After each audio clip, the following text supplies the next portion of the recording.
Brokeback Mountain, Annie Proulx. 이 이야기들을 나의 아이들에게 바칩니다. 머피, 존, 질리스, 모건.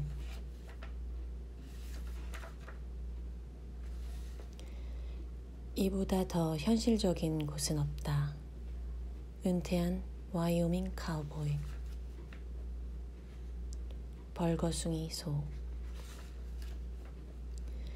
삶의 실타래가 단단히 감긴 애송이가 울량복을 입고 샤이엔을 떠나는 기차에 올랐을 때부터 그 실타래가 다 풀려나가 절뚝대는 노인이 된 지금에 이르기까지 그 기나긴 인생 내내 메로는 그가 시작한 곳 비콘 산맥의 남쪽 끄트머리 낯선 땅에 있는 소위 목장이라는 곳에 대한 생각을 끊었었다. 1936년 그곳을 떠난 그는 전쟁에 참전했다가 돌아와 결혼을 하고 또 결혼을 하고 그러고서 한 번 더 하고 보일러와 환기구 청소 일과 괜찮은 투자로 돈을 벌고 은퇴해서 지역 정치판에 들어갔다. 별 스캔들 없이 그만두었는데 결코 그곳으로는 돌아가지 않았다. 그 노인네와 롤로가 파산해서 다 망했으리라는 것을 뻔히 알았기에 그들은 그것을 목장이라 불렀고 또 목장으로 기능하고 있었는데 어느 날 그 노인네가 이렇게 험한 곳에서는 소를 칠 수 없다고 선언했다.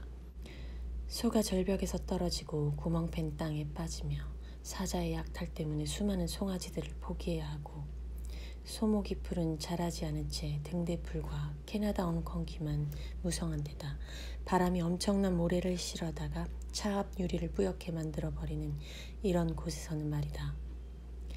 노인네는 용케 편지 배달 일을 얻었으나 떳떳하지 못한 표정으로 서툴게 이웃집 우편함에 청구서를 배달했다.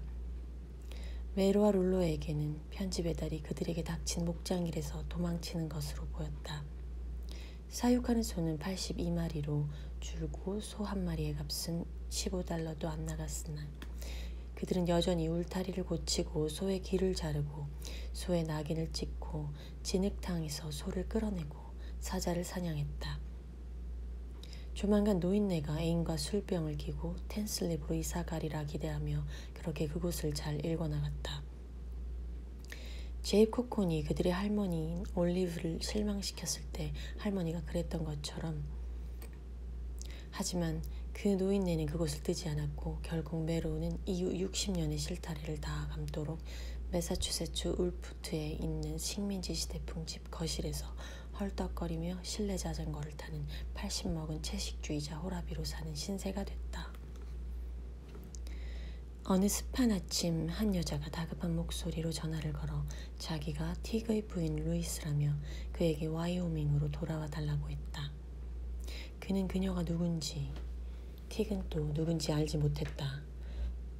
그때 그녀가 틱코는 그의 동생인 롤로의 아들이며 롤로가 세상을 떴는데 전립선암에 걸렸으나 아이러니컬하게도 에뮤에게 죽었다는 얘기를 들려주었다. 네, 저희 아버님은 여전히 목장 소유주시잖아요. 어쨌든 절반은. 그녀가 계속 말했다. 저와 틱, 우리 지난 10년간 목장을 꽤 잘 운영해왔답니다. 에뮤라고? 그가 제대로 들은 걸까? 그녀가 말했다. 네, 물론 모르셨겠죠. 다운 언더 와이오밍이라고 들어보셨나요? 물론 그는 들어본 적 없었다. 그건 그렇고 무슨 놈의 이름이 틱이란 말인가. 그의 머릿속에 떠오른 것은 개한테서 떼어낸 살찐 회색 진드기였다. 이 진드기는 그 빌어먹을 목장 전부를 손에 넣어서 배 터지게 살 생각인 모양이다. 그가 말했다. 에뮤가 뭐 어쨌다는 거요? 다들 미친 거 아니야? 그녀가 말했다.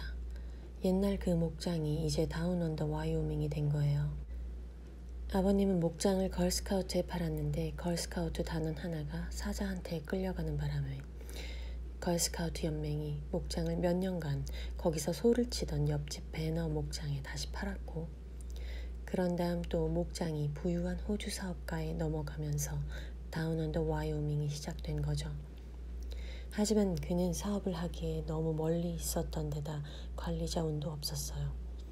관리자는 정당포에서 구한 로데오 버크를 달고 아이다호에서 온 벌목꾼이었죠. 그래서 호주인이 아버님을 찾아와 이곳을 운영해준다면 소유권 반을 주겠다고 제안한 거예요. 그게 1978년의 일이지요. 이곳은 정말 잘 굴러갔어요. 물론 지금은 문을 닫았죠. 겨울이잖아요. 관광객도 없고. 불쌍한 아버님은 틱이 에뮤를 다른 축사로 옮기는 것을 돕고 있었는데 그때 에뮤 한 마리가 흥분해서는 커다랗고 날카로운 발톱으로 아버님께 돌진한 거예요. 에뮤는 그놈의 발톱이 문제라니까요. 알고 있소. 그가 말했다. 텔레비전 자연 다큐에서 본 적이 있었다. 그녀가 전화선이 나라 전역에서 끊기기라도 한 듯이 소리를 질러댔다. 틱이 컴퓨터로 큰아버님 전화번호를 알아냈어요. 아버님이 늘 연락을 해야지 하셨었거든요. 아버님께선 일이 얼마나 잘 됐는지 큰아버님께 보여주고 싶어 하셨어요. 아버님은 일을 손에서 떼어놓으려고 애쓰셨지만 아침 드실 때까지 골아떨어지도록 일하시곤 했죠. 그는 생각했다. 아마 다 잘 된 건 아닐지도 모르지. 조바심을 내며 그는 장례식에 가겠다고 했다. 비행기나 공항에 날 데리러 오는 등의 얘기는 할 필요 없어. 몇 년 전 비행기가 우박이 퍼부는 와중에 착륙하면서 와플판처럼 듬성듬성 찢어졌던 끔찍한 일을 겪은 탓에 비행기로는 가지 않을 생각이니까. 그가 그녀에게 말했다. 그는 차를 몰고 갈 생각이었다. 물론 얼마나 먼지는 잘 알고 있었다. 그가 항상 몰아왔던 엄청나게 좋은 캐딜락, 튼튼한 타이어, 주간 고속도로에 평생 사고라고는 몰랐던 그가 운전할 테니 나흘이면, 그러니까 토요일 오후까지는 그곳에 도착할 것이었다. 그는 그녀의 목소리에서 놀라고 있음을 감지했다. 이 여자는 분명 머릿속으로 이 노인이 아버님보다 한 살이나 좀 더 많을 테니 83 정도 됐겠구나 하고 내 나이를 가늠하고 있겠지. 지팡이를 짚고 다니며 얼마 안 남은 살날에 군침이나 흘리고 있을 거야 하고 넘겨짚고 있을 테고. 그는 그녀가 이런 생각을 하며 색바랜 머리카락을 만지작대고 있을 것도 알았다. 그는 근육질 팔과 무릎을 구부려 보며 자신이라면 에뮤를 날쌔게 피할 수 있을 거라고 생각했다. 그는 붉은 와이오밍이 구덩이에 묻힌 롤로를 보게 될 것이다. 그 사건이 분명 그를 과거의 기억으로 끌어당길 것이다. 그 구름에 맞서 번쩍이던 번개는 아래로 내리치는 번개가 아니라 달아오른 대기를 가르며 위로 치솟는 번개였다. 갑작스러운 그 순간으로 그는 되돌아와 있었다. 이젠 이름도 기억나지 않는 그 노인네 애인이 훌쩍 뛰어들었던 그때. 속살까지 잘근잘근 씹은 손톱과 물어뜯어 피가 흐르는 손가락, 전선처럼 툭 튀어나온 목 힘줄, 털로 덮인 팔, 빨갛게 타들어가는 담배, 말려 올라가는 담배 연기, 눈이 붉어져 보이게 하는 윙크에다가 거칠고 폭력적인 이야기나 들려주는 그 여자를 보며 롤로가 눈이 휘둥그레졌던 그때로. 노인네의 머리는 숭숭 빠지고 있었고 메로는 23, 롤로는 20이었는데 그녀는 그들 모두를 카드 한 벌처럼 가지고 놀았다. 말을 경외하는 자라면 아치처럼 휘어진 그녀의 목덜미와 빨같은 엉덩이 그대로 달려들 것이고, 엉덩이가 어찌나 탱탱하게 올라붙었는지 뒤에서 찰싹 때리고 싶을 것이다. 바람이 집 주위에서 윙윙대며 눈의 결정을 휘어진 나무 문 틈새로 몰아넣는 바람에 부엌에 있는 모든 집기들이 자신의 존재를 증명이라도 하듯 달그락거렸다. 그녀는 개사료 상자 모서리에 그 천박한 엉덩이를 걸치고 앉아 노인과 롤로를 바라봤다. 또 이따금씩 메로에게도 번질거리는 눈길을 던지며 손톱 끝을 물어뜯다가 상처가 나면 피를 빨고 또 담배도 피웠다. 노인은 에버클리어를 독한 기운이 잘 퍼지도록 나무 막대로 저어서 마셨다. 장례식에 모자를 하나 가져갈까? 메로가 벽장 앞에 서서 모자를 찬찬히 살피고 있을 때 노인의 모습이 선연히 다가왔다. 노인의 모자 끝은 이상하게 말려 올라갔는데 오른쪽은 모자를 벗고 쓸 때 손에 잡히도록 단단히 말려 있었고 왼쪽은 헛간 지붕처럼 느슨하게 기울어져 있었다. 모자 때문에 사람들은 2마일 떨어진 곳에서라도 그를 알아볼 수 있었을 것이다. 그는 모자를 쓴 채로 테이블에서 여자가 틴 헤드에 대해 떠드는 소리를 들으며 계속 술잔을 비워댔다. 결국 셀 수도 없이 술을 마셔대 험상궂은 얼굴은 느슨해지고 로데오로 뭉개진 코와 흉터가 가로지른 눈썹과 뭉툭한 귀도 술과 함께 녹아버렸다. 이제 노인이 죽은 지 50년도 더 됐을 테고 배달부트 스웨터를 입은 채 묻혀있을 것이다. 노인의 애인이 이야기를 시작했다. 우리 아빠가 어렸을 때 뒤부하 근처에 틴헤드라는 남자가 있었대. 작은 목장에 말, 소 몇 마리와 아이들, 아내가 있었다지. 그런데 그에겐 아주 웃긴 점이 있었어. 시멘트 계단에서 굴러떨어져서 머리에 금속으로 된 판을 넣었다는 거야. 머리에 금속판을 넣은 사람은 많았어. 롤러가 도전적인 어조로 말했다. 그녀가 고개를 가로저었다. 그런 거랑은 달라. 그의 금속판은 아연 도금 물질로 만들어져 뇌에서 부식되고 있었다고. 노인이 에버클리어 병을 들고서 그녀를 향해 눈썹을 치켜 올렸다. 한 잔 어때 당신? 그녀가 고개를 끄덕이며 그에게서 잔을 빼앗아 한 입에 털어넣었다. 그런다고 내가 취할 줄 알고? 메로는 그녀가 취해 말처럼 히잉대길 기대했다. 그때 롤러가 자기 부추급에 들러붙은 말똥을 떼어내며 말했다. 그래서 어떻게 됐는데? 그 틴헤드랑 전류가 흐르는 해골 금속판에 무슨 일이 생겼는데? 내가 들은 얘기는 이래. 그녀가 말했다. 그녀가 에버클리어를 한 잔 더 마시려고 술잔을 내밀자 노인이 술을 부어주었다. 그녀는 이야기를 계속했다. 밤새도록 메로는 섹스로 헐떡이는 건지 숨이 멎을 것 같아 헐떡이는 건지 모를 꿈을 꾸며 몸부림쳤다. 어느 날 역겨운 땀냄새에 푹 젖은 채 깨어나 천장을 바라보며 소리를 질렀다. 이런 일은 얼마간 계속될 수 있어. 그에게 소화 기운은 의미가 컸고 어디가 됐든 좀 멀리 떨어진 곳에서 목장을 할 수도 있었다. 울프트에서 실내 자전거를 타며 그는 그 진실은 다소 다르다고 생각했다. 그가 그 노인네의 여자를 훔쳐 달아나지 않고 자신만의 여자를 찾았더라면. 타이어가 타르로 메운 도로의 홈 위에서 덜컹거렸다. 장례식용 모자가 뒷좌석에서 미끄러졌다. 이제 그가 알고 싶은 것은 만일 룰로가 그 노인네한테 애인을 빼앗아 그녀에게 말 한 장을 얹어 타고서 서쪽으로 달아나 버렸더라면 과연 어떻게 됐을까 하는 것이었다. 주간 고속도로가 오렌지색 고압선 철탑을 목발 삼아 절뚝거리고 차들을 한 줄로 길게 늘어세우면서 좋은 시간을 보내려는 그의 기대를 무참히 깨버렸다. 그의 캐딜락은 에어브레이크가 씩씩대고 후면 타이어가 부릉대는 대형차 사이에 끼어 있었다. 백미러의 흐릿하게 피터빌트가 비쳤다. 빗질을 하다가 엉킨 머리에 걸리듯 그의 머릿속은 꽉 막혀버렸다. 교통체증이 완화되어 서둘러 가려는데 고속도로 교통경찰이 그를 붙잡았다. 짝짝이 눈에 코수염을 기른 여드름 투성이의 별난 경찰이 그의 이름과 행선지를 물었다. 잠시 그는 자신이 거기서 무엇을 하고 있는지 아무 생각도 안 났다. 경찰은 휘갈겼으며 혀로 까칠한 코수염을 훑었다. 장례식. 그가 갑자기 말했다. 동생이 장례식에 가는 길이라오. 그럼 천천히 가시죠, 어르신. 아니면 사람들이 어르신 장례를 치르겠습니다. 이런 족제비 같은 이라고. 휘갈겨 쓴 딱지를 바라보며 메로가 말했으나 그 구렛나루 경찰은 차들을 뚫고 이미 저 멀리 간 뒤였다. 마치 그가 오래전 차창 유리로 흘끼들끼 보며 목장에서 달아나 버렸던 것처럼. 팔꿈치를 부딪힐 때 팔 전체가 찌르 울리듯 어떤 긴박함이 그를 엄습하지만 않았더라도 좀 더 우아하게 그곳을 벗어났을 터인데 그는 상자에 길에 앉아있던 말 엉덩이 여자와 그녀에게 시선을 고정시킨 롤로, 상황을 알아차리지 못했거나 알아차렸더라도 신경 쓰지 않고 에버클리어를 들이켰을 노인. 이 모든 것이 그에게 시동장치에 걸린 열쇠처럼 작동했다고 믿었다. 그녀는 긴 회색 머리를 치렁치렁하게 닦고 있었으니 롤로는 그걸 고삐로 쓸 수도 있었으리라.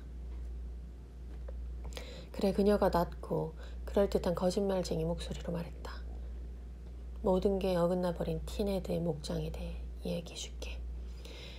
닭들은 밤새 색깔이 바뀌고 다리 셋 달린 송아지들이 태어나고 아이들은 잡종인데다 부인은 만날 파란 본차이나 접시 때문에 울었어. 티네드는 시작한 일을 마무리하지 않고 매번 중도에 그만뒀지. 바지 단추조차 제대로 채우지 않아서 그의 소시지가 비죽 밖으로 나오기 일쑤였고 말이야. 그는 뇌를 좀먹는 도금판을 가진 쓰레기였고 그의 목장과 그의 가족도 그랬어. 하지만 그들도 다른 사람들처럼 먹어야 하지 않겠어? 안 그래? 그 사람들이 아줌마가 만든 파이보다는 더 나은 걸 먹었으면 좋겠네. 롤로가 말했다. 롤로는 체리 파이를 먹을 때마다 한 움큼씩 나오는 씨를 싫어했었다. 그가 여자에 대해 관심을 갖기 시작한 것은 노인이 어떤 낯선 이를 데려와 산에 가서 인디언 그림을 보여주라 고 말한 뒤부터였다. 메로는 당시 기껏해야 11, 12 정도였다. 그들은 말을 타고 셋강을 따라 올라갔다. 청둥오리 한 쌍이 강 아래쪽으로 날아와 갑자기 매에게 쫓기며 다시 모습을 드러냈다. 매는 날카로운 소리를 내며 수오리를 공격했다. 오리가 나무 사이로 떨어지자 매가 재빨리 날아가 목표물을 챘다. 그들은 돌이 많은 풍경, 바람에 풍화되어 환상적인 모양새를 하고 있는 석회암층, 부식된 돌부스러기, 굴러다니는 뼈, 습곡, 허옇게 변한 개의 집게발과 개의 이빨 등을 지나쳐갔다.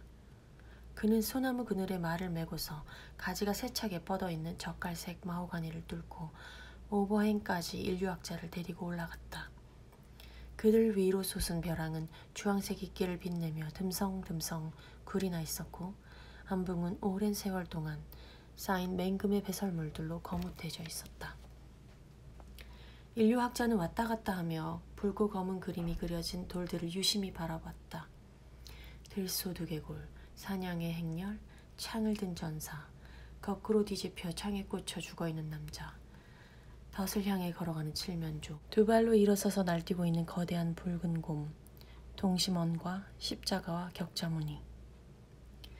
그는 그 그림들을 노트에 베끼며 몇 차례 흥얼거리기도 했다. 미완성 그림과 비슷하게 생긴 인류학자가 마치 각닭이라도 죽이려는 듯 둥그런 관역을 가리키며 허공을 연필로 찔렀다. 이건 태양이란다. 이건 창 발사기. 저건 잠자리지. 여기 있군. 이게 뭔지 알겠니? 그는 가운데가 갈라진 타원형을 가리키며 그 갈라진 부분을 더러운 손으로 문질렀다. 그는 무릎을 꿇고는 몇 차례나 문질러댔다. 말의 편자인가요? 편자라고? 그가 웃었다. 이런, 그건 여자의 음문이야. 여기 있는 게 다 그거다. 넌 그게 뭔지 모르지? 월요일에 학교에 가면 사전을 찾아보렴. 그건 심벌이야. 너 심벌은 뭔지 아니? 네, 고등학교 행진악대에서 두 개를 마주쳐 소리내는 악기, 심벌줄을 본 적이 있기에 메로는 그렇게 대답했다. 인류학자는 웃으며 그에게 앞길이 창창하다고 말하고는 이 장소로 데려다준 대가로 $1를 주었다. 그가 말했다. 이봐 꼬마야, 인디언들도 다른 사람들처럼 그 짓을 했단다. 그는 학교 사전에서 그 단어를 찾아보고는 당황해서 책을 확 덮었다.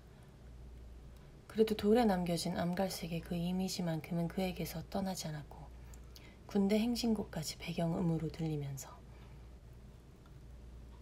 진짜 살이 붙어있는 그 어떠한 것도 동굴의 여자 성기 그림에 대한 그의 신앙을 이기지 못했다.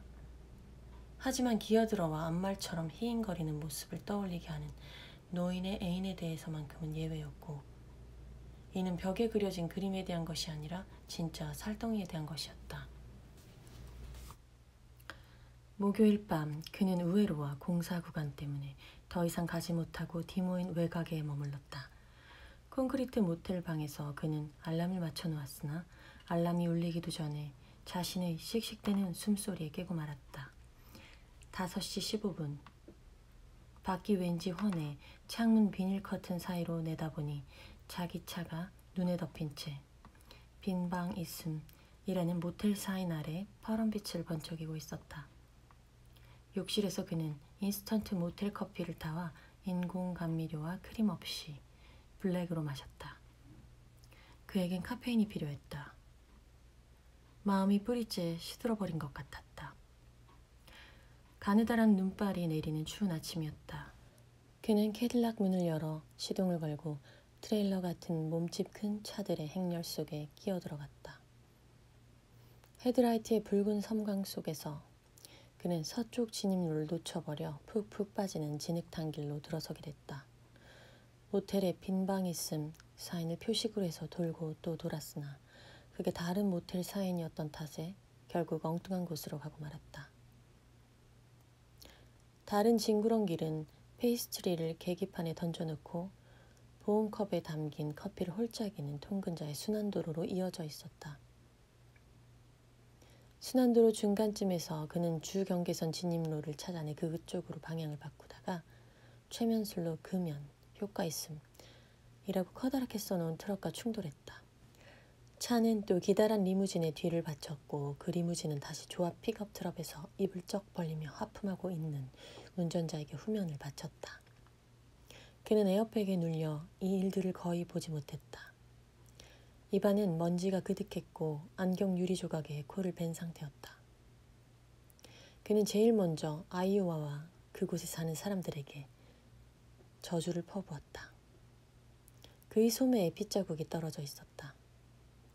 별 모양이 그려진 밴드를 코에다 붙이고서 그는 찌부러진 채 검은 기름을 고속도로에 뚝뚝 흘리며 견인차에 끌려가는 자기 차를 바라봤다.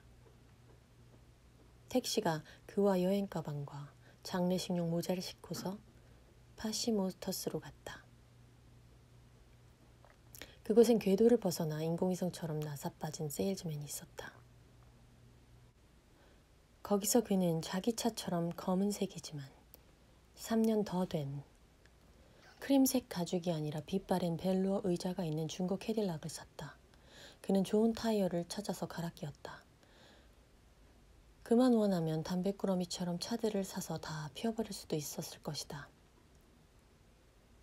차가 고속도로에서 굴러가는 꼴이 어쩐지 마음에 들지 않아 핸들을 옆으로 획 꺾어보았다. 아무래도 차체가 휜듯했다. 젠장. 그는 돌아가는 길에 차를 다시 살 것이다. 그는 자기가 원하는 것을 할 수 있다. 네브래스카 키어니로 들어선 지 30분 정도 됐을까. 보름달이 차올라 백미러에서 일그러진 얼굴로 일렁였다. 달 위로는 뭉게구름이 가장자리 은빛 머리카락을 말고 떠 있었다. 그는 부풀어 오른 코와 턱을 만져봤다. 에어백의 충격으로 아팠다. 그날 밤 잠들기 전 그는 위스키로 생기를 더한 뜨거운 수돗물을 한 잔 마시고는 축축한 침대로 기어들어갔다. 하루 종일 아무것도 먹지 않았으나 휴게소 음식은 생각만 해도 속이 거북했다. 꿈을 꾸었다. 그는 목장에 있었는데 가구는 어디론가 사라져버리고 앞마당에선 더러운 흰 유니폼을 입은 군대가 싸우고 있었다. 엄청난 총성이 창문 유리를 깨고 마룻바닥을 박살을 내서 그는 들보 위를 걸어가야만 했는데 그때 부서진 마루 아래로 아연 도금통이 응고된 검은 액체로 가득 차 있는 것을 보았다. 토요일 아침, 이제 갈 길이 400마일 남아있다. 그는 눌러붙은 계란과 깡통에 든 살사베르데로 떡칠한 감자를 몇 입 삼키고 희멀건 커피 한 잔을 마시고는 팁도 놓지 않고 길을 나섰다. 그런 음식을 원한 게 아니었다. 그는 늘 아침 식사로 미네랄 워터 2잔과 마늘 6통, 배 1개를 먹었다. 그의 앞에 서쪽으로 향한 하늘이 음울한 얼굴로 나타났고 뒤로는 등자색으로 얼룩진 해가 눈을 멀게 할 듯한 광선을 안고 솟아올랐다. 태양이 지평선에 기대어 두텁게 부풀었다. 주 경계선을 넘어 그는 60년 만에 처음으로 샤이엔에 도달했다. 네온사인도 자동차 행렬도 포장도로도 생소했으나 그는 그곳을 자신이 오르내렸던 그 철도변 마을을 알아봤다. 그때 죽도록 배가 고픈 나머지 레스토랑이라는 것에 익숙하지도 않으면서 유니언 퍼시픽 역에 있는 레스토랑에 들어가 스테이크를 주문했었다. 그 여자가 스테이크를 가져왔고 그가 고기를 칼로 썰었다. 그 순간 붉은 피가 하얀 접시에 흩뿌려지며 그는 그 짐승을 무언의 울부짖음으로 벌어진 그 짐승의 입을 보았다. 그리고 동시에 자신의 감정이 우스꽝스럽게 뒤바뀌고 있음을 알아챘다. 수치는 자가 길을 잘못 접어든 것이다. 이제 그는 공중전화 박스 앞에 차를 세우고 차와 박스의 거리가 7피트밖에 안 되는데도 차문을 잠근 뒤 틱의 부인이 준 전화번호로 전화를 걸었다. 핸드폰은 사고 난 차 안에 두고 내렸다. 그녀의 목소리가 수화기 밖으로 쩡쩡 울렸다. 소식이 없어 우린 큰아버님이 마음이 바뀌셨나 걱정하고 있었어요. 아니 오늘 오후 늦게 거기 도착할 거네. 지금 샤이엔에 있어. 바람이 꽤 세차게 불어요. 어쩌면 눈이 올지도 모른대요. 사네요. 그녀의 목소리는 못 믿었게 들렸다. 조심하도록 하지. 그가 말했다. 몇 분 후 그는 마을을 벗어나 북쪽으로 향했다. 그 땅이 양쪽으로 넓게 펼쳐지자 차의 속도를 확 줄였다. 아무것도 바뀐 게 없어. 젠장 아무것도. 공허하고 창백한 이곳, 으르렁대는 바람, 저 멀리 쥐새끼처럼 작게 보이는 영양, 과거와 변함없는 지새까지. 그는 과거로 미끄러져 갔다. 83세 노인의 평온한 마음은 순식간에 사라지고 바보 같은 세상과 그 세상에 사는 바보들에 대한 젊은이의 분노가 끌었다. 그 길과 마주하는 것은 얼마나 힘겨운 시간이었던가. 당신은 모른다. 그것이 어떤 것인지를. 그는 전처들에게 늘 이렇게 말했고 그녀들이 이제 알았다고 할 때까지 200번도 넘게 귀에 쏟아냈다. 길거리에서 구직 간판을 들고 서 있는 가여운 젊은이, 혹독한 사랑과 함께 일하는 것, 기타 등등, 기타 등등. 샤이엔에서 30마일을 가자 다운 언더 와이오밍, 서부를 즐기려면 서부식으로 라는 첫 번째 안내판이 나왔다. 세이지 숲을 사이를 뛰고 있는 캥거루와 너무나 즐거워 활짝 웃고 있는 금발머리 소년의 클로즈업 사진, 그리고 간판에 비스듬히 쓰여있는 글씨 5월 31일 개장. 그래서 어떻게 됐어? 티네드한테 무슨 일이 생겼는데? 롤로가 그녀 얼굴을 똑바로 보지 못했으나 위아래로 훑으며 배달부 스웨터에 모자를 비스듬히 쓰고서 에버클리어를 마시고 있는 노인을 번갈아 보며 말했다. 이를 알아채질 못할 건지 관심이 없는 건지 노인은 이따금씩 일어나 입구 쪽으로 비틀거리며 걸어가 잡초더미에 소변을 봤다. 그가 방에서 나가면 긴장도 사라져버려 그들은 아무 일도 없었던 듯 굴었다. 롤로는 그 여자에게서 눈을 떼고 무릎을 꿇어 개의 귀를 긁어주며 스넬요 스네퍼야 라고 말했고 그녀는 싱크대로 그릇을 가져가 물을 틀면서 하품을 했다. 노인이 자기 의자로 잔에 담긴 올리브유 같은 에버클리어로 돌아왔을 때 다시금 별이어진 시선과 억양은 많은 것을 내포하고 있었다. 그래. 그녀가 따은 머리를 뒤로 넘기며 말했다. 매년 티네드는 수송아지 중 하나를 잡은 뒤 그걸 삶고 튀기고 훈제하고 굽고 프릭하게 하고 날 것으로 하여 겨울 내내 먹어. 그래서 한 번은 헛간 쪽으로 나가 튼튼한 놈 하나를 도끼로 내리쳐 쓰러뜨리지. 그는 뒷다리를 밧줄로 묶어 올려 고정시키고는 피 받는 통을 밑에 받쳐놔. 피가 웬만큼 빠지면 소를 내려놓고 가죽을 벗기는데 일단 머리에서 시작해. 뒤통수에 칼집을 넣어 눈을 지나 코로 갔다가 다음에 가죽을 뒤쪽으로 뒤집어 놓지. 그는 머리통을 떼어놓지 않고 계속 껍질을 벗겨나가. 며느리 발톱에서 무릎, 넓적 다리 안쪽으로 올라온 다음 브라를 떼고 배 중간에서 가슴으로 꼬리로 가는 거야. 이제 껍질이 질긴 옆구리 차례야. 하지만 옆구리는 고난도거든. 노인이 고개를 끄덕였다. 그래서 반쯤 벗겨놓고서 그는 저녁 식사에 대해 생각하기 시작해. 그래서 껍질을 반만 벗긴 송아지를 바닥에 남겨두고 주방에 가는데 일단 그가 제일 좋아하는 요리는 소혀를 잘라내 물망초 찻잔에 담긴 부인의 머스터드 소스를 찍어서 날것으로 먹어. 땅바닥에서 바로 밥상으로 직행인 거지. 저녁은 닭고기와 만두이고 그중 색깔이 변한 닭이 하나 있는데 흰색으로 시작해 파랑으로 끝나. 그렇지, 너네 아빠의 눈처럼 파랑색이야. 그녀는 순 거짓말쟁이였다. 노인의 눈은 짙은 밤색이었으니까. 저 높이 평원 위로 고운 눈이 날아들어 하늘을 흐릿하게 만들었다. 아름답군. 명주천 같아. 그는 생각했다. 하지만 바람은 무거운 차를 뒤흔들 정도로 세쳤고 거센 기류도 하늘에서 내려와 대지를 건드렸다. 연기빛 깃털 같은 눈이 하늘로 높이 날아올랐다. 풍화한 샘처럼, 마음이 비뚤어진 눈의 악마처럼, 베일을 쓴 아랍 여자처럼, 유령 기수처럼. 길에는 추위에 몸부리치던 눈뱀이 뻣뻣하게 얼어붙어 있었다. 차가운 눈보라의 급류 속에서 운전하고 있었다. 아무것도 보이지 않아 브레이크를 밟았다. 바람이 차에 내리치고 있었으나 이보다 더 지독한 것은 차 위로 쉿쉿 소리내며 거세게 달려드는 먼지였다. 차가 몸소리를 쳤다. 그리고 바람이 느닷없이 불어 닥쳤을 때처럼 또 갑자기 그치더니 길이 환해졌다. 그는 멀리까지 볼 수 있었다. 그 어떤 것도 부족하지 않은 그 순간을 당신은 어떻게 하는가? 어떤 여행이 멈춤을 가능하게 해주는가? 어떤 전류가 한 장소를 떠나도록 결심하게 하는가? 그는 그녀의 빌어먹을 이야기를 들었고 주사위는 던져졌다. 수년 동안 그는 별 힘겨운 이유도 없이 떠났다고 믿어왔고 그로 인해 괴로워했다. 하지만 그는 텔레비전 자연 프로그램을 보다가 깨달았다. 자신만의 땅과 자신만의 여자가 필요해 그곳을 떠났었다는 것을. 얼마나 많은 여자들이 있었던가. 그는 3번인가 4번 결혼했고 그걸로 충분히 시험해본 셈이었다. 희미하게나마 목장의 모습이 마음속에 떠오르기 시작했다.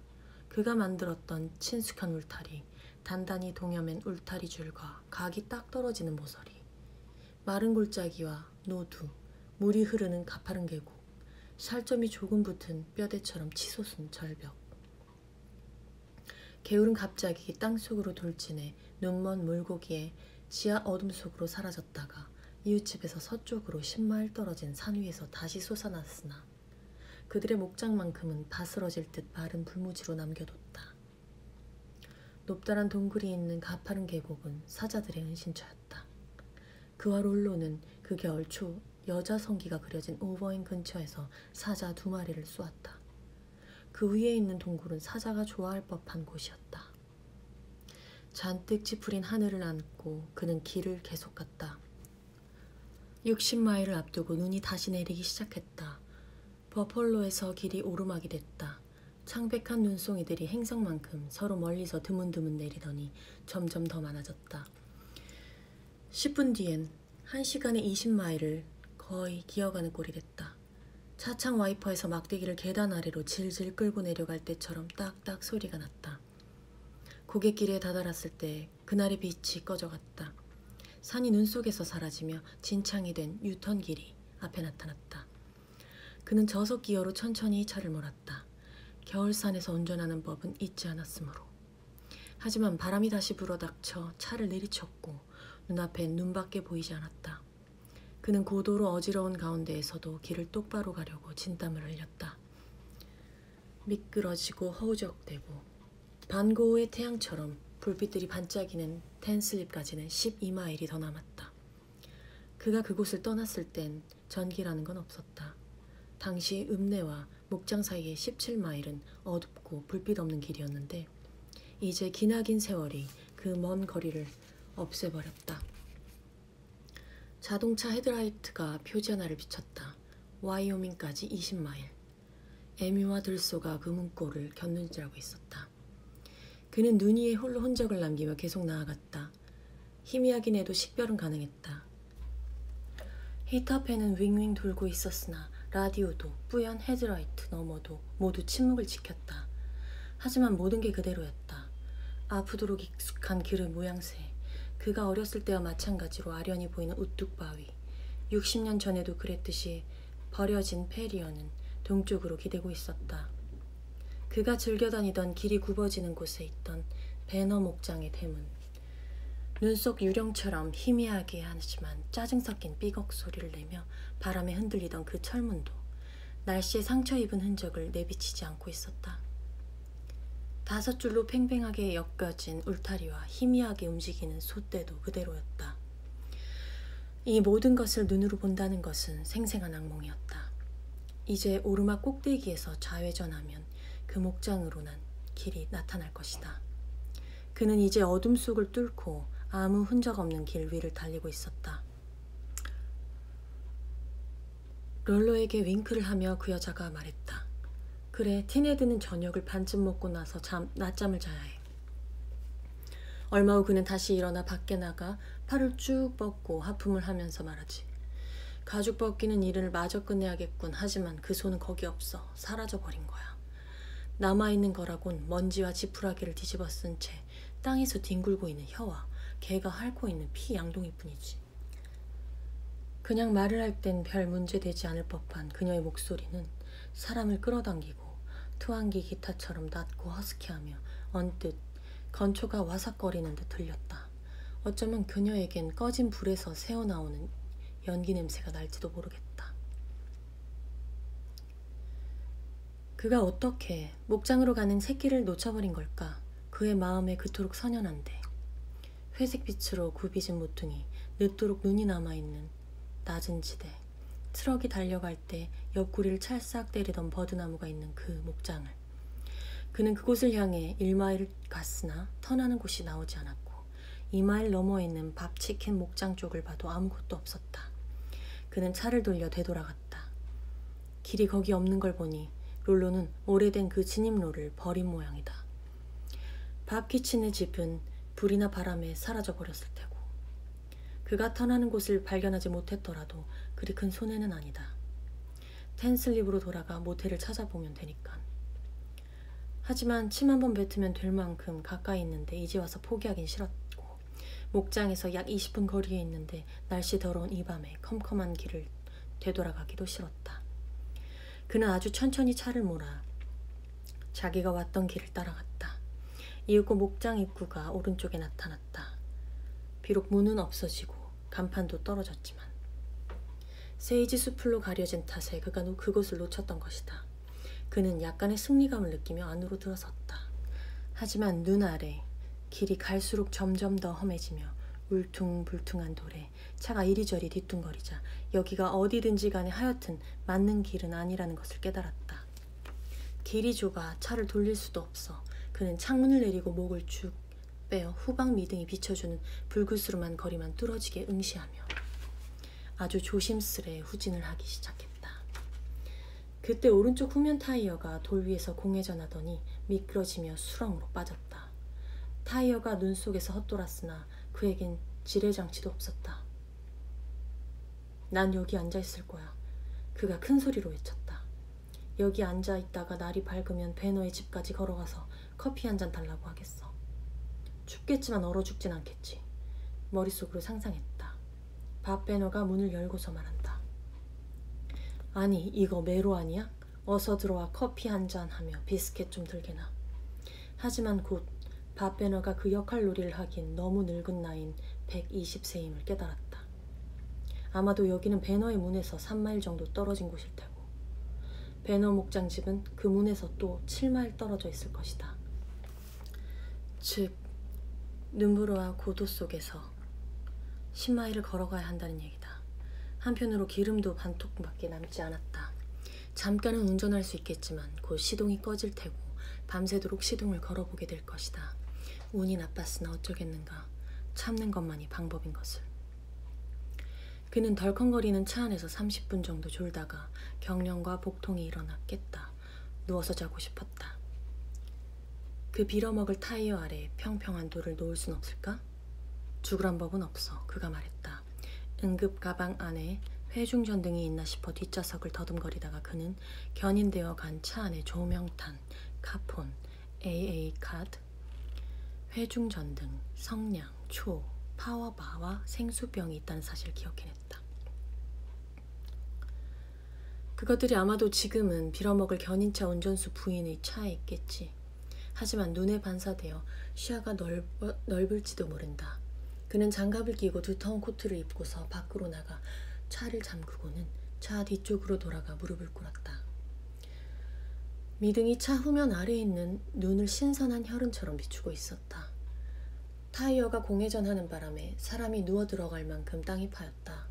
납작한 돌을 둘 혹은 셋 정도, 아니면 작고 동그란 돌을 찾을 수 있을지도 모르고 또 완벽한 돌을 고집하려 들지도 않았다. 바람이 그를 잡아뜯었다. 눈도 정신없이 쌓이고 있었다. 그는 자기가 들어올릴 수 있는 바위가 있나 싶어 발을 이리저리 휘휘저어 봤다. 차는 이곳에서 빠져나가길 기대하며 부르릉 떨고 있었다. 날카로운 바람이 귀를 애는 듯했다. 물모자도 그 빌어먹을 응급 가방 안에 있었다. 이럴 수가. 그녀가 말을 이어갔다. 그 소가 보이지 않자 티네드는 놀라 팔짝 뛰었어. 그는 누군가가 그를 좋아하지 않는 많은 이웃 중 누군가가 와서 그걸 훔쳐간 거라고 생각해.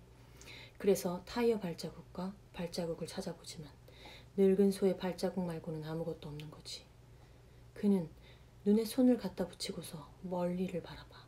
북쪽, 남쪽, 동쪽에는 아무것도 없는데 산비탈 서쪽으로 뭔가가 부자연스럽게 천천히 비틀거리며 움직이고 있는 거야. 벌거벗은 듯 하기도 하고 엉덩이와 뒷다리 쪽에는 주름지고 축축한 것이 매달려 있고 말이지. 맞아, 바로 그 소야. 그때 그 소가 멈춰서서 뒤를 돌아봐. 저 멀리 머리와 등가죽은 벌겋게 벗겨진 채 혀 없는 텅 빈 입을 벌리고서 그를 응시하는 붉은 눈을 보며 티네드는 자신을 향해 화살처럼 날아온 완전한 증오를 느끼지. 그는 깨달아 이제 그는 끝났다는 것을. 그의 아이들도 끝났다는 것을. 그 아이들의 아이들도 끝났다는 것을. 그의 부인도 그녀의 파란 접시 타령도 끝났다는 것을. 개가 피를 핥는 것도 끝났고 그들이 사는 집도 바람에 날아가거나 불에 타 사라져 그 안에 파리나 쥐새끼 한 마리도 남지 않을 것을. 잠시 침묵이 흐른 뒤 그녀가 덧붙였다. 그게 끝이야. 그리고 정말 그는 모든 일이 다 잘 안 풀렸대. 그게 다야? 롤로가 말했다. 거기까지가 정말 끝이야?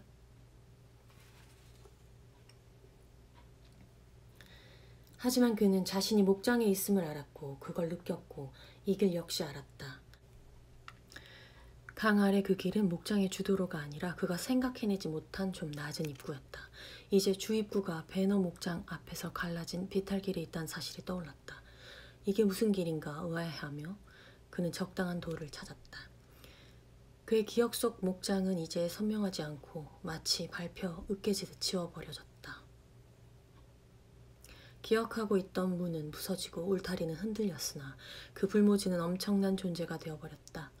절벽이 하늘로 솟아오르고 사자가 으르렁대고 강이 무서운 기세로 동굴에서 굽이쳐 흐르고 언덕에서 돌이 폭포처럼 떨어지고 울타리 너머로 뭔가가 변해버렸다.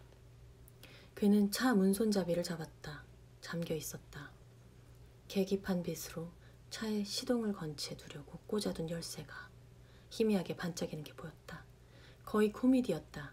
그는 커다란 돌을 두 손으로 들어 올려 운전석 옆 유리창을 깨고는 그 구멍으로 차의 따스한 온기 속으로 팔을 집어넣어 고개사처럼 핸들을 뒤로 손을 비틀었다.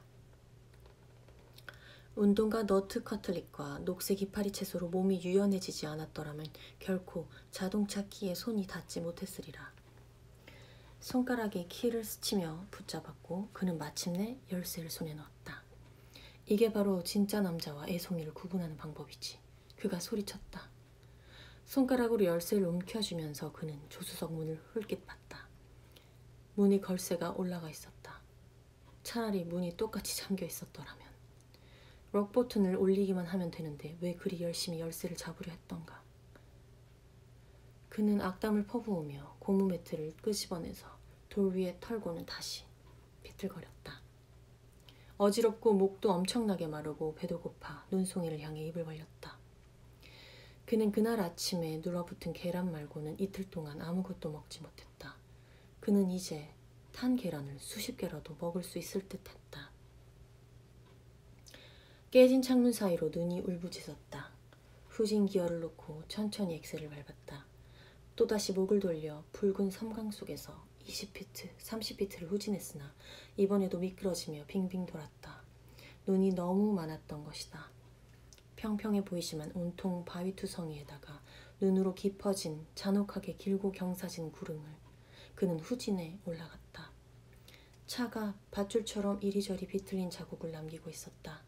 간신히 20피트를 올라갔을까? 타이어에서 연기가 나면서 뒷바퀴가 길을 벗어나 2피트 되는 도랑으로 빠졌고 엔진이 멈췄다. 그걸로 끝이었다. 그래도 목적지를 코앞에 두고 이렇게 된 게 그나마 다행이지. 그는 배너의 집까지 10마일이라는 생각을 애써 몰아냈다. 그렇게 멀지 않을지도 모르고 주도로에 더 가깝게 목장을 끌어다 놨을지도 모른다. 트럭이 지나갈지도 모를 일이다. 신발은 자꾸 미끄러지고 코트 단추는 엇끼워져 있으나 그는 세이지 숲에서 신비로운 고급 호텔을 발견할지도 모를 일이다. 주도로 위에서 그가 남긴 타이어 자국이 진주 같은 살구색 달빛을 받아 희미한 무늬를 그리며 뿌연 눈 뒤로 반짝이고 있었다. 희미한 그의 그림자가 바람이 잦아들 때마다 선명해졌다. 그때 광포한 땅이 모습을 드러냈다. 달빛 아래 고추 서 있는 절벽, 수증기처럼 날아가는 초원의 눈, 하얀 목장에 자신의 존재를 드러내는 울타리, 반짝이는 세이지풀, 죽은 머리카락처럼 색강을 따라 쌓여있는 검은 버드나무 가지. 길 옆 벌판에 소들이 있었다. 소의 입김이 달빛을 받아 하얗게 빛나고 있었다. 그는 눈으로 가득 찬 신발을 끌고서 바람을 버티며 걸었다. 눈물을 흘리는 것은 종이에 베는 것만큼이나 쉽다는 사실을 깨달았다. 그는 걸어가다가 울타리 안에 있던 소 한 마리가 그와 보조를 맞춰 걷고 있음을 알아챘다. 그가 천천히 걷자 그 동물도 속도를 늦췄다. 그는 멈춰서서 그 동물을 돌아봤다. 동물도 멈추고는 입김을 뿜으며 그를 쳐다보았다. 소는 하얀 러닝 셔츠를 입은 주자처럼 등에 눈을 얹고 있었다. 소가 머리를 쳐들었다. 그 울부짖는 차가운 눈빛 속에서 그는 알았다. 자신이 또다시 틀렸음을. 가죽이 반만 벗겨진 소의 붉은 눈은 항상 그를 응시하고 있었음을.